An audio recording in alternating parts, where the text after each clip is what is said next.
उमेदवारी अर्ज दाखल करणार कशा पद्धतीने आजचा एकूण कार्यक्रम? आज आमच्या राष्ट्रवादी काँग्रेस पक्षाच्या अध्यक्ष आणि आमच्या नेत्या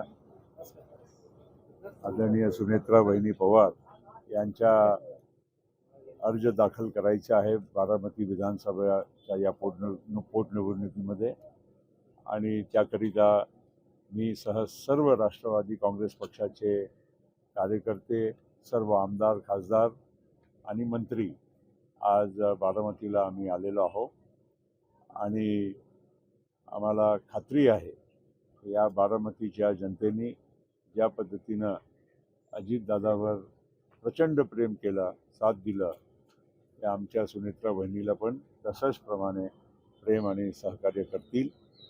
आमची अपेक्षा आहे की इतर पक्षांनी उमेदवार देऊ नये.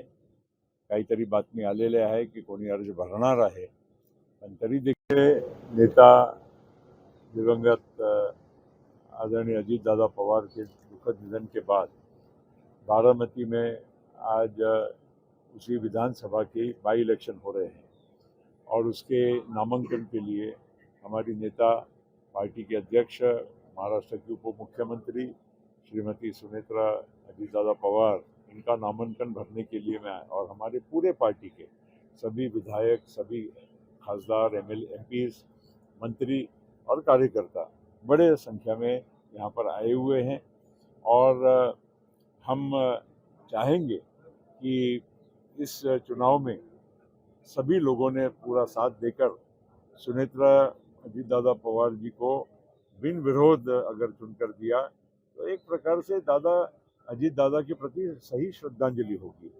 अब किसी ने नामांकन भरा है, हम कोशिश करेंगे कि सबसे बात करें, विनंती करें, गुजारिश करें कि वो उनका नामांकन वापस ले.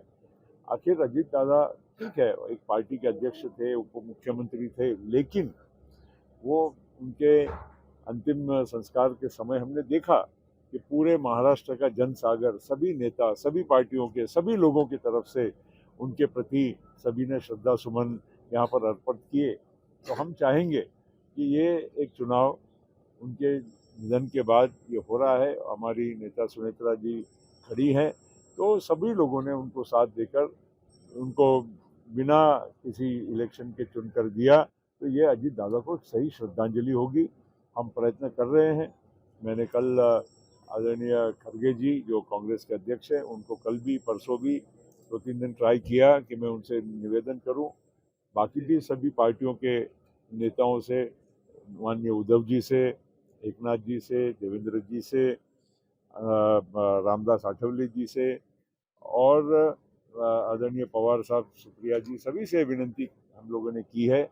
हम चाहेंगे की काँग्रेस भी और बाकी आमच्या नेत्या अजितदादांना खरी श्रद्धांजली राहील. लक्ष्मण हाकेंनी काही वेळापूर्वी माघारी घेतलेली आहे. एकंदरीत काँग्रेस निवडणूक लढवण्यावरती ठाम आहे.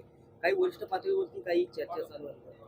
असं आहे, मी काल आणि परवा 2 दिवस काँग्रेसचे अध्यक्ष सन्माननीय मल्लिकार्जुन खरगे साहेबांना फोन करून विनंती करण्यासाठी प्रयत्न केले. ते कुठेतरी केरळमध्ये आणि इतर ठिकाणी प्रचारामध्ये होते. अनेक मी मेसेज ठेवलेले आहेत आणि प्रयत्न अजूनही माझा चालू राहील. दिल्लीत असतानाही मी प्रयत्न केले होते, पण माझी भेट होऊ शकली नाही. आज उद्या परत मी प्रयत्न करीन आणि वेळ प्रसंगी जर त्यांनी वेळ दिली तर मी दिल्लीतसुद्धा कुठे जायला पण तयार आहे. आमची तशीच विनंती राहील सगळ्यांना. दादा शेवटी ते महाराष्ट्राचे नेते होते, जनतेचे नेते होते, फक्त एक ठराविक पक्षाचेच नेते नव्हते. त्यांच्या अंतिम विधीला आपण बघितलं की ज्या प्रकारे प्रचंड म्हणजे जनसागर इथे आला होता त्यांना श्रद्धांजली वाहिला. हे खऱ्या अर्थानं महाराष्ट्राचे नेते होते आणि त्यामुळे त्यांना या पक्ष, या राष्ट्रवादीच्या त्या छोट्याशा दायऱ्यामध्ये न बघता आमच्या सुनेत्रा वहिनीला पण त्याच प्रकारे सगळ्यांनी बघितलं आणि निवडून दिलं, बिनविरोध निवडून दिलं. तर हेच दादाला खरी श्रद्धांजली राहील. दुसरं महत्वाचं मराठीमध्ये काही विरोधाचे बॅनर लागले होते तुमच्या आणि असं आहे, मी माझ्या स्वभाव महाराष्ट्राला माहीत आहे, तुम्हाला सगळ्यांना माहीत आहे. मी कधीही अशा कुठल्याही गोष्टीच्यावर मी प्रतिक्रिया माझी देत नसते. तथ्य असेल तिथे मी प्रतिक्रिया जरूर देईन. बाकी अशा म्हणजे लोकांना कोणाच्या पोटदुखी होत असेल, कोणाला काही दुसरा प्रॉब्लेम असेल त्याच्याबद्दल मी काय सांगू शकतो. मला वाटते काल जय पवारांनी ज्या पद्धतीनं इथे लोकांना सांगितलं आमच्या कार्यक्रम, मला माहीत नव्हता पण व्हिडिओ माझ्याकडे कोणी पाठवलं, तेच खरं उत्तर आहे. सर एक हिंदी में बता दीजिए, सुनीता पवार आज नॉमिनेशन कांग्रेस अर्ज वापस लेगी जब इसमें एफआईआर होगी अजीत पवार की जो मौत हुई थी। देखिए, मैं बाकी की बातों पे नहीं चर्चा करूंगा. मैं सिर्फ इतना इलेक्शन